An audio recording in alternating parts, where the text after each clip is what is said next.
مچھلی دنیا بھر میں مرغوب غذا سمجھی جاتی ہے۔ اس کی کئی اقسام ہیں لیکن اس کی ہر قسم جدا طبی خصوصیات کی حامل ہے۔ طب نبوی صلی اللہ علیہ وسلم میں مچھلی کے طبی فوائد کا ذکر ملتا ہے۔ نبی کریم صلی اللہ علیہ وسلم نے بے پناہ غذائی اور طبی فوائد کی وجہ سے ہی مچھلی کے گوشت کی خاص طور پر اجازت عطا فرمائی۔ سفید مچھلی میں چکنائی بہت کم ہوتی ہے، جبکہ تیل والی مچھلی میں غیر سر شدہ چکنائی کی بہت زیادہ مقدار ہوتی ہے، جو کہ کولیسٹرول کے تناسب کو خود بخود کم کر دیتی۔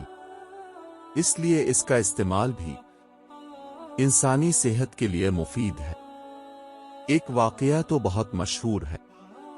حضرت جابر بن عبداللہ سے حدیث مروی ہے کہ رسول اللہ صلی اللہ علیہ وسلم نے ہم کو 300 سواروں کے ساتھ بھیجا اور ہمارے کمانڈر حضرت ابو عبیدہ بن جرہ تھے۔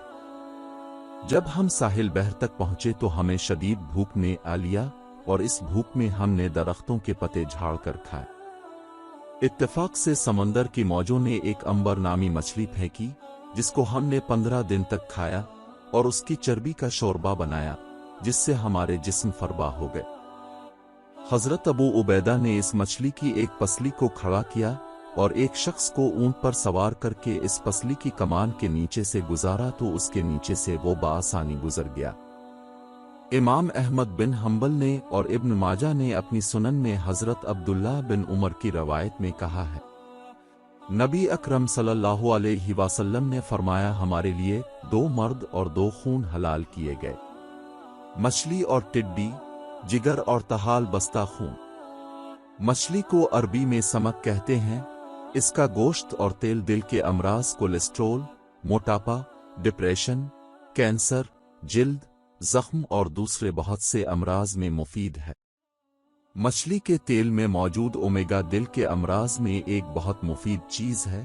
مچھلی کا تیل ماں کے پیٹ میں بچے کی آنکھوں اور دماغ کی نشوونما میں مددگار ثابت ہوتا ہے۔ محقق واتبا کہتے ہیں کہ سمندری مچھلیاں بہتر، عمدہ، پاکیزہ اور زود ہضم ہوتی ہے۔ تازہ مچھلی بارد رطب ہوتی اور دیر ہضم ہوتی ہے۔ اس سے بلغم کی کثرت ہوتی ہے، مگر دریائی اور نہر کی مچھلیاں اس سے مستثنی ہیں، اس لیے کہ یہ بہتر اخلاق پیدا کرتی ہیں، بدن کو شادابی عطا کرتی ہیں، منی میں اضافہ ہوتا ہے اور گرم مزاج لوگوں کی اس سے اصلاح ہوتی ہے۔